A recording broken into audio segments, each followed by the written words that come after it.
Ataması yapılmayan sosyal bilgiler öğretmeni mağdurlarından bir tanesiyim sadece. Ki bizim bölümde sosyal bilgilerde 23 bin tane mağdur. Keza aynı şekilde Türkçe öğretmenliği, müzik öğretmenliği, fen bilgisi ve daha ismini sayamadım onlarca bölümde onlarca, binlerce mağdur öğretmenlerimiz var. Bizim buradaki amacımız ücretli öğretmenliğe bir defa hayır demektir. Çünkü okullarda işin ehli olmayan insanlar ne yazık ki öğretmen sıfatı adı altında öğrencilerimize ders veriyorlar. Örnek verecek olursak su ürünleri mezunu, sümeroloji mezunu, arkeoloji mezunu, radyo, televizyon, sinema bölümü mezunu insanlar şu anda gencecik çocuklara, yavrularımıza Türkçe, İngilizce, tarih veya matematik gibi dersleri veriyorlar. İşin ehli olmayan insanların okullarda olmasını kesinlikle istemiyoruz. Ücretli öğretmenliğe de biz burada kesinlikle karşı çıkıyoruz. Maalesef ülkemizde yaklaşık olarak 60 bin tane ücretli öğretmen artık demiyoruz. Ücretli köle çalıştırılıyor.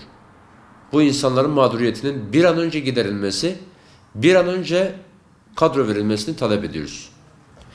Bir diğer hayır diyeceğimiz nokta ise sınıf öğretmenlerine verilen haklardır. Aynı haklar eğer verilecekse diğer branşlara da verilsin. Örnek verecek olursak yine 42 bin sınıf öğretmeni farklı branşlara kaydırıldı. Yaklaşık olarak 2200 sınıf öğretmeni sosyal bilgiler öğretmenine kaydırıldı. Ve Türkçe öğretmeni, ilköğretim matematik, zihinsel engeller öğretmenliğine geçirildi. Peki bunlar nasıl oldu? 4 yıllık sosyal bilgiler öğretmeni alınmadı. Bunun yerine 15 günlük kurs sonucunda sınıf öğretmenleri sosyal bilgiler öğretmeni oldu. Peki sorarım o zaman. Siz bu dersleri görmediğiniz halde nasıl bu öğretmenlikleri yapabiliyorsunuz? O zaman 4 yıl boyunca matematik öğretmeni boşta mı okudu? Sınıf öğretmeni olurdu o zaman. Fen bilgisi öğretmeni boşta mı okudu? O da sınıf öğretmeni olurdu. Ve kadrolu sınıf öğretmenleri diğer branşlara aktarılıyor. İşin yine ehli olmayanlar farklı yerlerde öğretmenlik yapıyorlar. Kesinlikle hükümetin, Milli Eğitim Bakanı'nın bu konuya duyarlı olmasını talep ediyoruz. Ağustos ayında yapılan 40 bin atama evet belki de çok büyük bir rakam gibi gelebilir. Büyük bir sayı gibidir. Ama burada yine bir adaletsizlik söz konusudur.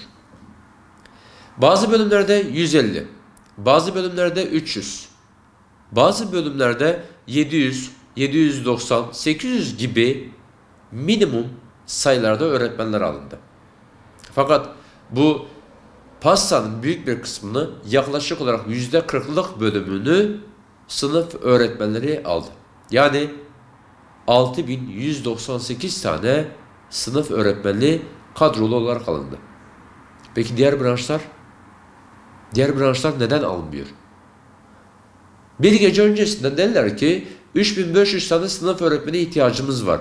Peki nasıl oluyor da sabaha kalktığımızda 6000 kişi alınıyor? Ve şu anda birçok okulda sınıf öğretmenleri fazla olduğu için fazlası olduğu için oturuyorlar. Ve dışarıda ise diğer branşlardaki insanlar, arkadaşlarımız halen mağdur, halen atama sıkıntısı çekiyorlar. Dikkat edin, atanamayan demiyoruz. Bu arkadaşlarımızın ataması yapılmadı. Yani haksız bir şekilde öğretmen alımı yapıldı. Milli Eğitim Bakanlığı, müsteşarların, yetkili kişilerin artık bu noktada sesimizi duymasını istiyoruz.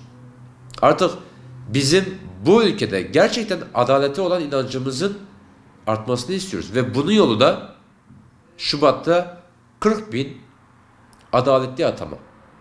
Eğer Şubat'ta gerçek anlamda 40 bin adaletli branş öğretmeni alınır ise bizim de Milli Eğitim Bakanlığı'na ve bu ülkedeki adalete olan inancımız kesinlikle artacaktır. Şubat ayına gelene kadar evet önümüzde bir süreç var ama Milli Eğitim Bakanı ve yetkili kişilerin, basının, milletvekillerinin bu konuya daha duyarlı olmasını istiyoruz. Çünkü geleceğin aydınlığı olacak olan öğretmenlerdir. Bugün birçok kişiyi eğitecek olan, bugün birçok kişinin milletvekili olmasına sebep olan, doktor olmasına sebep olan biz öğretmenleriz. Bu noktada bizim de sesimizin duyurulması gerekiyor. Bu ülkede bir öğretmen üvey evlat muamelesi göremez. Bunun dışında eğer alım olmayacaksa, örneğin birçok branşta 20 bin, 15 bin, 13 bin mezun var ve bunlar alınmıyor. Peki alınmayacaksa ne yapılması gerekiyor? Bizim Milli Eğitim Bakanlığı'ndan isteğimiz üniversitedeki bu bölümlerin kapatılmasıdır. Çünkü üniversitedeki kardeşlerimiz boşuna okumuş olacak. 4 yıl sonucunda onlar da o birikimin üzerine eklenecek. Bugün 15 bin mezun varsa yarın 18 bin mezun olacak. Ve ne yazık ki onlar da atanamayacak. Biz özellikle üniversitedeki bu bölümlerin de eğer ataması olmayacaksa kapatılmasını istiyoruz. Çünkü yeni nesilde yetişecek olan gençlerin mağdur olmasını istemiyoruz. Milli Eğitim yıllardır bizi mağdur etti. Ama gelecek olan nesillerin mağdur olmasını istemiyoruz. Bu noktada Milli Eğitim'in de bizim sesimizi duymasını bekliyoruz.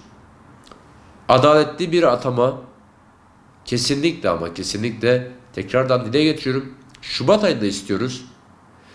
Onlara olan güvenimizin sarsılmasını istemiyoruz. Milli Eğitim Bakanı bu konuya daha duyarlı olursa, çağrımıza ses verirse, biz de en azından öğretmen olarak gerçek anlamda karşımızda bir eğitimcinin olduğunu fark ederiz ve ona göre de biz de hareketlerimize devam ederiz. Bunun dışında alan değişikliği, adaletsiz atama, sınıfçılara öncelik verilmesini tekrardan söylüyorum, istemiyoruz. Umarım başta halkımız, ülkedeki diğer yerel yöneticiler, eğitim sendikaları, sivil toplum örgütleri, okul müdürleri, yöneticiler, umarım sesimizi duyar ve sesimize de onlar cevap verir, yanımızda olurlar. Bugün öğretmenlerin yanında olmayan, yarın bizi arasalar da zaten bulamazlar.